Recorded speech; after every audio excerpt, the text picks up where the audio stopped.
Hello guys, welcome back to the channel. तो आज हम एक्सप्लेन करेंगे मूवी 100 गर्ल्स को, जो कि 2000 में रिलीज हुई थी। ये कहानी है एक मैट नाम के लड़के की, जो कॉलेज की एक नाइट पार्टी से वापस आते समय लाइट के चले जाने पर एक लड़की के साथ गर्ल हॉस्टल की लिफ्ट में फंस जाता है, जहां पर वो दोनों एक दूसरे के अकेलेपन को दूर करने के लिए एक दूसरे के साथ वही लिफ्ट में ही इंटीमेट होते हैं। लेकिन अगली सुबह मैट के उठने से पहले ही वो लड़की लिफ्ट से जा चुकी थी। अब मैट हर कीमत पर उस लड़की को ढूंढना चाहता था, क्योंकि मैट को उस लड़की से प्यार हो चुका था। लेकिन ये सब कुछ इतना आसान नहीं था, क्योंकि अंधेरे की वजह से मैट उस लड़की का चेहरा नहीं देख पाया। तो आइए जानते हैं पूरी कहानी को, लेकिन उससे पहले आप सब लोग वीडियो को एक लाइक जरूर कर दें। मूवी स्टार्ट होती है और हम देखते हैं हमारी मूवी के मेन कैरेक्टर मैट को। यहाँ पर मैट कॉलेज की नाइट पार्टी से वापस आते समय गर्ल्स हॉस्टल की लिफ्ट को यूज करता है। तभी उस लिफ्ट में एक लड़की भी मैट को ज्वाइन करती है। उस लड़की के पास लॉन्ड्री के लिए कुछ कपड़े थे, जिस वजह से मैट उस लड़की का फेस नहीं देख पाता। लिफ्ट के बंद होते ही वहाँ की लाइट चली जाती है। मैट ड्रिंक के नशे में उस लड़की को कंफर्टेबल फील करवाने के लिए उसके साथ बातें करने लगता है, लेकिन उनकी ये बातें एक रोमांटिक इनकाउंटर में बदल जाती हैं और वो दोनों एक दूसरे के साथ लिफ्ट में ही इंटीमेट होने लगते हैं। लेकिन अंधेरे की वजह से वो दोनों एक दूसरे की शक्ल नहीं देख पाते। मैट उस लिफ्ट में ही सो जाता है और अगली सुबह जैसे ही उसकी नींद खुलती है तो वो देखता है कि वो लड़की लिफ्ट से जा चुकी है, लेकिन वहाँ पर उस लड़की की पेंटिंग मौजूद थी। वापस अपने हॉस्टल रूम में आने के बाद मैट ये सारी बात अपने रूममेट रोड को बताता है और उसे कहता है कि मैं किसी भी कीमत पर इस लड़की को ढूंढना चाहता हूँ, लेकिन मुझे उसके बारे में कुछ भी नहीं पता, उसका नाम तक भी नहीं। अगर मेरे पास कुछ है तो वो है उसकी पैंटी। तो रोड उसे एक आइडिया देता है, उस पैंटी का मैचिंग ब्रा ढूंढने का आइडिया, जिसके लिए मैट को गर्ल हॉस्टल की कैजुअल एंट्री चाहिए थी। तो वो गर्ल हॉस्टल की विंडो में से बहुत सारे चूहों को गर्ल हॉस्टल में छोड़ देता है और खुद गर्ल हॉस्टल का मेंटेनेंस मैन बन जाता है। यानी कि अब गर्ल हॉस्टल की सभी प्रॉब्लम्स के लिए मैट को बुलाया जाएगा। उन चूहों की वजह से सभी लड़कियां अपने कमरों से बाहर आ जाती हैं। मैट उनके कमरे से चूहे निकालने के बहाने उन लड़कियों के ब्रास को उस पैंटी के साथ मैच कर कर देखता है। ऐसा करते समय मैट एक कमरे के बाहर पहुंचता है, जहां पर वो देखता है कि एक लड़की का बॉयफ्रेंड उसके साथ जबरदस्ती इंटीमेट होने की कोशिश कर रहा था। मैट उस लड़के को काफी अच्छी तरह से जानता था। उस लड़के का नाम क्रिक है, जो कि एक बैड बॉय है। मैट किसी न किसी तरह उस लड़की को कमरे से बाहर निकाल देता है, लेकिन ऐसा करते हुए मैट को थोड़ी चोट आ जाती है। तो वो लड़की मैट को कंफर्टेबल फील करवाने की कोशिश करती है और मैट को अपना नाम पैटी बताती है।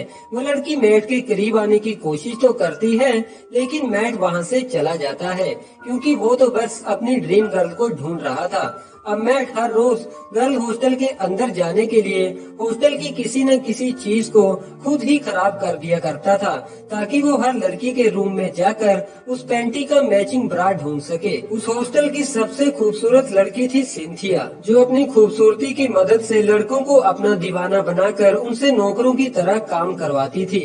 मैट का अक्सर गर्ल हॉस्टल में आना जाना लगा रहता था, जिस वजह से सभी लड़कियों के साथ उसकी काफी अच्छी दोस्ती हो चुकी थी।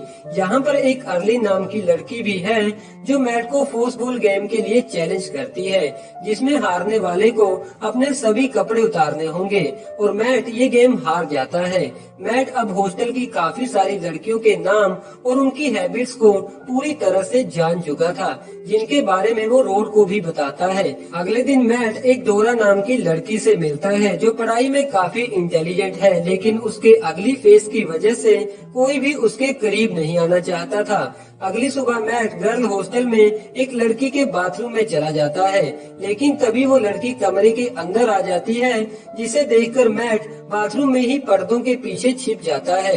लेकिन वो लड़की मैट को ढूंढ ही लेती है, मगर वो लड़की मैट को पहचान लेती है, क्योंकि स्कूल में वो दोनों क्लासमेट थे।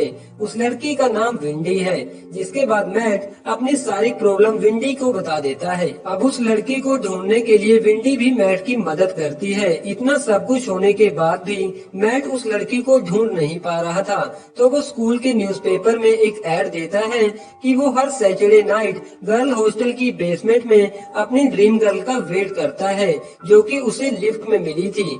अब विंडी मैट को अपनी एक ड्रेस दे देती है और उसका लड़कियों वाला मेकअप भी करती है और मैट से कहती है कि तुम्हारा नाम अब फ्रेंचेसिका है। दरअसल इस तरह मैट किसी भी लड़की से किसी भी टॉपिक पर बात कर सकता है, लेकिन उनका ये प्लान भी फेल हो जाता है। अब मैट हॉस्टल की सभी लड़कियों के साथ टाइम बिताना शुरू करता है ताकि उसे अपनी ड्रीम गर्ल का कोई तो सुराग मिल सके।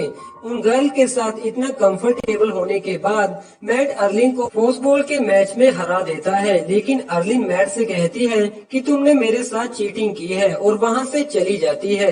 अगले दिन मैट फिर से पैटी को क्रिक से बचाता है, जिसके बाद वो दोनों पैटी के रूम में जाकर एक दूसरे के साथ इंटीमेट होते हैं, जिस बात के लिए अगली सुबह मैट को काफी बैड फील होता है क्योंकि उसे लग रहा था कि शायद उसने पैटी का यूज किया है। अगली शाम मैट सिंथिया की विंडो के टूटे हुए ग्लास को रिप्लेस करने के लिए चला जाता है, जहां पर वो देखता है कि सिंथिया के साथ एक छोटा सा इंसिडेंट हुआ था, जिस कारण अब सिंथिया पहले जैसी खूबसूरत नहीं थी और अब कोई भी लड़का उसके करीब आने की कोशिश नहीं करता। लेकिन मैट फिर भी उसे कंफर्टेबल फील करवाने की कोशिश करता है। अब अपनी ड्रीम गर्ल को ढूंढने के लिए मैट के पास कोई भी रास्ता नहीं बचा था, तो वो रात को गर्ल हॉस्टल के बाहर खड़ा होकर चिल्लाकर सभी लड़कियों को अपने उस रोमांटिक लिफ्ट इनकाउंटर के बारे में बताता है और अपने प्यार का इजहार भी करता है। ये सुनकर सभी लड़कियां अपनी विंडो पर आकर खड़ी हो चुकी थी और मैट को डेट करने के लिए भी तैयार थी। तभी मैट देखता है कि एक लड़की के कमरे की खिड़की अभी भी बंद है। मैट समझ चुका था कि ये उसी लड़की का कमरा है जिसे वो लिफ्ट में मिला था, तो मैट भागकर उस कमरे की तरफ चला जाता है। वो कमरा किसी और का नहीं बल्कि पैटी का था। मैट पैटी से कहता है कि मैं तुमसे प्यार करता हूँ, लेकिन पैटी मैट को रिजेक्ट कर देती है और इसकी वजह पूछने पर वो मैट से कहती है कि तुम मुझसे प्यार नहीं करते क्योंकि मुझसे मिलने के बाद भी तुम अपनी उस ड्रीम गर्ल को ही ढूंढ रहे हो। जिसके बाद मैट काफी उदास हो जाता है।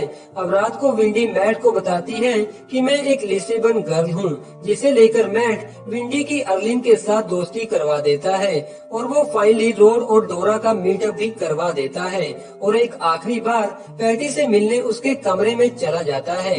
यहाँ पर वो पैटी को एक बार फिर से प्रपोज करता है, लेकिन इस बार पैटी उसका प्रपोजल एक्सेप्ट कर लेती है और साथ ही उसे माफ भी कर देती है। जिसके बाद वो दोनों एक दूसरे के